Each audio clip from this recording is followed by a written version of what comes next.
This is Father Jacob-Bertrand Janczyk. This is Father Patrick Briscoe. Welcome to Godsplaining. Thanks to all those who support us. If you enjoy the show, please consider making a monthly donation on Patreon. Be sure to like and subscribe to Godsplaining wherever you listen to your podcasts. Father Patrick, how's it going? You know, Father Jacob-Bertrand, it is going well. Really? Yeah, well, we've hit the end of spring, heading into summer here at the Dominican House of Buddies. Sun's out, guns out. It's called, yes, exactly. Yep. And that is not what life is like here. We're a religious institute. We wear Keep habits. your long sleeves on. Exactly, that's right. Yeah. The spirit, though, I would say is very convivial. The student friars are finishing up their classes. The professors are grading. So the senior community is just kind of churning through work from the end of the year. And we have on the horizon all the summer. So one thing that's exciting around the house at this time of year is the student brothers are all chatting about their summer assignments. I thought you were just going to say that they leave. No, well, I mean, it's exciting for everybody that they leave. For the students because they get to leave, and for the priests because the students leave. That's right. Yeah. I mean, everyone needs a change of pace in life, right? So, so we get out of the grind of the school year, and summer kicks in. It's funny because it feels like a bit of a ghost town here over the summer because the student friars contribute so much to the life of the house. They take on a lot of the responsibility leading the liturgies and in a number of duties around the house. So those of us that stay always feel their absence strongly after a week or so. Because you're not served as much. It's like, wait a minute, who's shining my shoes? I have to do all of this stuff around the home front. That's right, yeah. But what about yourself? What's summer going to hold in the parish? It's really kind of like big picture project time. So we end of May. In May we have like everywhere, kind of our sacraments, confirmation, religious ed subsides for the summer. A lot of our groups don't meet in the summer. So we get to focus on kind of stuff that we don't focus on during the academic year when we're kind of on full whatever, throttle. So no religion in Hanover in the summer is what I hear. There's religion. Okay. It's just modified. No, I'm just kidding. But less meetings, less groups, less activities. So that way we kind of focus on some kind of behind the scenes sort of stuff. So it's good. It always comes, it's funny, the staff and I have noted in our own ways as the month of May had basically post Easter during the Easter season, how our energy levels are dwindling and we need the break, we need the downtime. So it comes at the right time. And then we get, everything, I'm sure, I know because I lived at the House of Studies for so long that when the fall begins to roll around, everybody gets excited for things to kick off again. So it's kind of those seasonal things. Like you said, everybody needs a change. So we're going to do it, That's it. Hanover. In the summer. It's lovely. There's no snow. Yeah, you've spent a summer in Hanover, so you know it's fantastic. I loved it. Absolutely marvelous. It's great. So there you have it. All right. Well, we're not just going to talk about our summer plans today, but we're going to talk actually about something a bit more serious and I guess intense in ways. The title of this episode is, as you probably saw if you're listening or watching, is responding to Pride Month. That's coming up. So I'll say this. I think this is obviously a hot button issue, Pride Month and Catholic teaching on human sexuality. But it's incumbent upon us to engage as Catholics, to engage in the world and in the polis, or the society in which we find ourselves, in a way that both engages the truth and love. And that is always a challenging road to find and to navigate and to exist in and interact in. So I think it's worth our reflection on, okay, so we live in this world, this culture, this society that views human sexuality in this particular way that is at odds with the truth and what the church teaches. So how do we as Catholics live, engage, interact in a way that is this probably isn't the best word, but that's healthy. That's good for us. That's good for others, that brings about a sense of unity in ways, I think those things are important. So that's what we're going to talk about. How do we do this well? How do we do it well? So let's start there. I don't know. if I, that makes I sense. couldn't agree more. No, and I think so. So I'll throw a first principle at you, Father Jacob-Bertrand, as we open up this conversation. I think the first principle is charity, always. Charity above all else. One of the things that I didn't expect to be so moving about the priesthood is because there are just so many things you don't know when you're ordained, is the way that people will open their hearts to you. Yeah. And it's extremely moving, both as a parish priest and especially as a college chaplain. The way that people are willing to be vulnerable about their deepest temptations, the deepest concerns of their hearts, it's an extraordinary thing. It's an overwhelming privilege to have accompanied so many people who have particular struggles in their life and struggles with their sexuality. So a priest is the sort of person by nature of his vocation that has a glimpse of what's going on in someone's heart. And I wanted to begin with that because I think it's important that listeners know that this is not just an idea that we're playing with here, but we're talking about how we meet the needs of people's hearts. And the first way to begin to heal a broken heart is with the charity of the gospel. And so many people who struggle with their sexuality, with their desires, with ordering the desires of their life, need to know that. They need to know they're loved. They need to know that God loves them. They need to know their priests love them. And that when truth is presented with charity, the fullest healing of the gospel can really be in play. And where truth is absent charity, it becomes divisive and just a weapon and does not heal people, but only further injures them. So I think that's where our conversation has to start, right?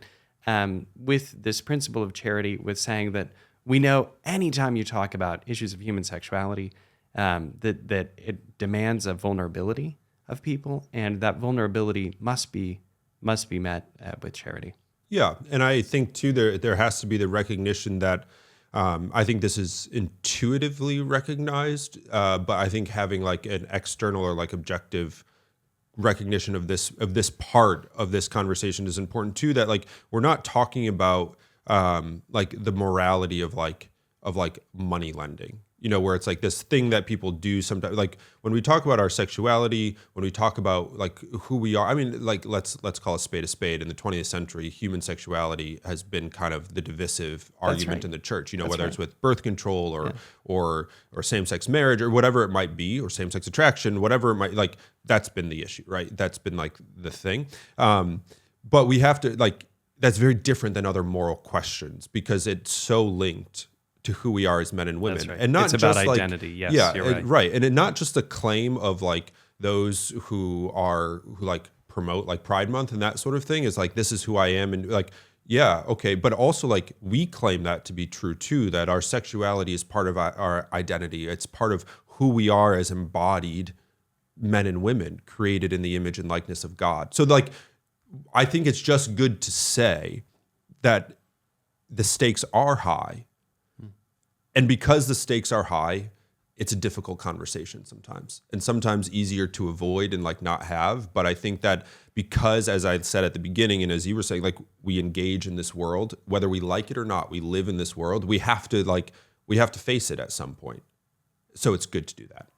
It's not good to remain silent. Absolutely. No, I couldn't agree more. Which is why we wanted to do this episode. Amen. Here we are. So let's set kind of like the parameters of our conversation. Of kind of what we're talking about and what like we aren't talking about in this. I mean, we've had episodes on like marriage and same-sex marriage and like divorce and remarriage and like human sexuality, but like we're talking about a specific thing on this episode. So I think it's just good for our listeners to have like, this is what we're talking about, right? We're talking about Pride Month and our reaction to like engaging in like a civil kind of, not civil like being nice, but like a civil kind of exercise of like what's happening in our country and how we like interact, right? Is that right? Absolutely. Yeah. No, and it comes out of a kind of jarring experience, right? So since we've been Dominicans for almost 15 years now, and since we've entered the order, there's been a radical transformation of what this month of June means in our society. Like for example, Pride Month is now on your Apple calendar, right? On your calendar, and you can't remove it. There's the holiday there, and it's set there. And it indicates that this is the new civil observance, and this is what this month means. So I think we've been confronted with something, with a reality, And I think that's very important to remember at the outset. This isn't a fight the church chose, for example. The church chooses plenty of fights, to be sure. But this isn't one we chose. This is one that landed on our doorstep and has intensified in very striking ways at a very fast pace in recent years. I mean, it would have been, something like this would have been unthinkable when we were kids. Yeah. And there's not an aspect of life in the month of June that isn't colored by this new social and political observance of so-called Pride Month. Yeah, no, that's fair. And I think that it's that's okay. So like, I think often, especially the church at large and people who are, and it's not just like with Pride Month, but people who aren't involved in particular movements, when there are big, quick changes to things, our ability to respond is challenged, right? Like, yes. It's like, so like, what do I say? What do I do? Well, like, I haven't thought about this yet, kind of thing. So it's there that we need to be ready to respond and even interact in our own way. So with that, I think like, as we were considering this, there were two like areas, that big umbrella kind of areas that cover a lot, but that are important to start with and kind of guide the conversation in our movement in things. And the first we've touched a little bit on just like so far in the episode, but the first has to do with like the truth. Absolutely. Yeah. I think this is very, very important because any response to Pride Month has to absolutely be rooted in the truth. And that's the truth of the gospel and the truth of human person. There's no soft pedaling what we were made for. Right. The kinds of sexual acts that give life are written into reality. They're in us biologically, and those kinds of things, regardless of what various scientific enterprises hope to achieve, those kinds of things are fundamentally unalterable. Right. They can't come to pass in ways that some actors would like them to. So, for example, a man can't become a woman. It's just not possible. And that means that there are delineations about the world and about the truth and about actions that have to be made, and they have to be made in a clear way. And that by obfuscating them, we actually do more harm. So what does this mean in the context of Pride Month and in the celebration? Well, I think Christians should refuse those kinds of displays that threaten, for example, the goods of marriage. And that one ought to simply say, I don't believe that that's marriage. I believe that marriage is between a man and a woman. I understand that marriage means one man and one woman, and that any kind of sexual encounter outside of that context is not possible. Okay, so a fundamental reliance on the truth means that we have to be clear about this basic principle, and we ought to refuse involvement in activities that threaten that. So Pride Month means a lot of things to a lot of different people. On the one hand, it could mean something like being compassionate to those who struggle with disorder in their lives and in their hearts. But on the other hand, it can mean a political agenda that advances things at odds with Catholic teaching, like, for example, the redefinition of marriage.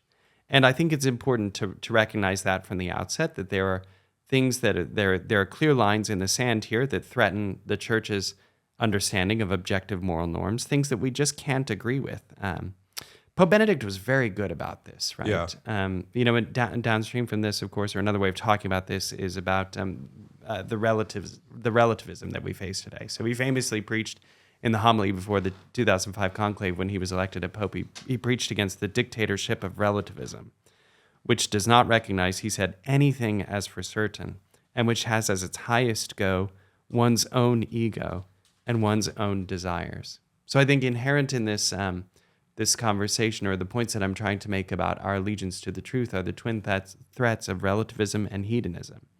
Because if anything's in play, then the only moral principle is the satisfaction of your own pleasures and your own desires. So I've kind of laid some of that out here, and we could go deeper into them both. Yeah, I think into those two arms, those two pillars of the argument. Yeah, as you're describing this, like relativism, hedonism, being clear in the truth, a problem that kind of strikes me in like engaging in, I was going to say conversating, which I think is a word, but I don't like it. It is, but it's an old school word. Yeah. Yeah, we were conversating. Yeah. Yeah. And having conversating, is the fact that often Christians and, well, yeah, Christians or people who share this particular worldview of who the human person is and people who don't, because some Christians also support Pride Month, so I'm trying to like not whatever, trying to make a real distinction here, is that there's an like objectively different worldview at play of who we are and what life is about. Yes. And that means that often the conversation is just like ships passing in the night. We're talking about a completely different understanding of who the human person is. Right. Now, with this relativism thing, it's also important to recognize that you cannot have like two contradicting truth claims that are opposite be like they can't be held at the same time, both being true. There's this reality that like there is truth. They're mutually exclusive. Right, These exactly. These opposite claims. Exactly. So we can't just say, well, this is how one party understands the human person, what constitutes human sexuality or not, and that this other one does and doesn't, or not, and that like these can both kind of exist in a way that ultimately contributes to the good of humanity. I think we have to be clear about that. And I think that the other side is clear about that. And I think that our side often is not clear about that. And we see this too, like even in my own experience. It's a kind of mistaken compassion. Correct. That we have by underselling our point. We say in a desire to be welcoming or accommodating. Right. We don't acknowledge this. Correct. reality. And I can speak in personal experience that in having friends who are gay, that often I feel that there's a sort of, if I don't accept them, then I'm a bad person and we can't be friends. But there's no sort of acceptance of like me as a Catholic priest and that sort of thing. And, so I think we have to be careful here to recognize that, there are very distinct ways of looking at the world and the human person that do not mix in this sort of way. They're at odds with one another. Now, then that begs the question, though, like, can we talk about the truth and can we do that charitably? I think the answer to that is yes, as you've already explained and have begun to lay out. But that's like the elephant in the room kind of thing of like, well, is it just a misunderstanding? No, I think it's actually it is a misunderstanding, but actually like a wholly different kind of like worldview that we're trying to like get one another to grasp. In one of Pope Benedict XVI's marvelous books, Without Roots, he writes this. He says, in recent years, I find myself noting how the more relativism becomes the generally accepted way of thinking, the more it tends toward intolerance. And I think this speaks exactly to the point that you were making about how Christians have to accept people that hold doctrines that are not Christian, but the other side, people who are non-Christian or have distorted versions of Christianity, don't have to make any room for us, especially in the common square. So Pope Benedict, again, he says, in recent years, I find myself noting how the more relativism becomes the generally accepted way of thinking, the more it tends toward intolerance. He goes on, political correctness seeks to establish the domain of a single way of thinking and speaking. Its relativism creates the illusion that it has reached greater heights than the loftiest philosophical achievements of the past. It presents itself as the only way to think and speak, if if one wishes to stay in fashion. Yeah. And this is why I think this principle about the truth is so important. We simply have to say, no, that's not the way that it is. Or no, that's not what Christians think about this issue or this question. And no, this isn't how Christians respond to Pride Month. We don't embrace it. We recognize that there's a particular agenda at hand, that there's a distortion of the gospel, and that there's, in fact, a counter-gospel being preached and being assented to insofar as people embrace many, many activities around Pride Month. Yeah, and I think as we've chatted and as we're conversating, I like that, as we're conversating, and again, my own experience, I'm sure yours and many others, that like as we try to engage or engage well or not engage, that there's this like frustration, right? That like, how do I, like, I can't delete this off my calendar. This is like whatever, et cetera, et cetera. Like, there's kind of a bubbling of anger, of frustration, of like, I don't want to engage, I don't want to deal, back off, whatever, even on both sides, really, right? Fine, sure. But like, it's an important thing to acknowledge. Absolutely. And so I think this is the last great thing that I think we have to address as we think about how a Christian responds or navigates some of the issues in Pride Month. It's the temptation to anger. Now, some of this anger is righteous, of course, you know, and we've got an episode on anger. We've spoken about anger a number of times in the podcast. Anger is righteous insofar as it's targeted at something that is unjust. So, for example, it's okay to be angry at men wearing little or no clothing and dancing provocatively in front of children, and this being permissible in the public square. It's okay to be angry about that because it's disgusting and wrong, and we shouldn't allow it. And civilized people don't. But insofar as that anger leads us to a kind of intensity that we can't control, a kind of uncontrollable intensity, and to get a knee-jerk reaction where we ourselves lose the ability to enter into any kind of common conversation or polite debate. Our anger becomes deeply problematic. And so one way that Christians react to Pride Month is by a kind of anger that is also foreign to the gospel. And that has to be condemned as well. Because anger, we need a little anger, I think, in us. We need a little fire in our belly to fight these satanic and demonic influences in our culture. So we need some of that righteous anger. But if that anger turns into hatred of persons, that's an indication that we've got something that is deeply sinful lurking within us. And that has to be resolved too. And I think we see a lot of examples of that surrounding this issue, surrounding Pride Month. So I think that's a great place to delineate anger and to say, well, is this leading me to hate someone?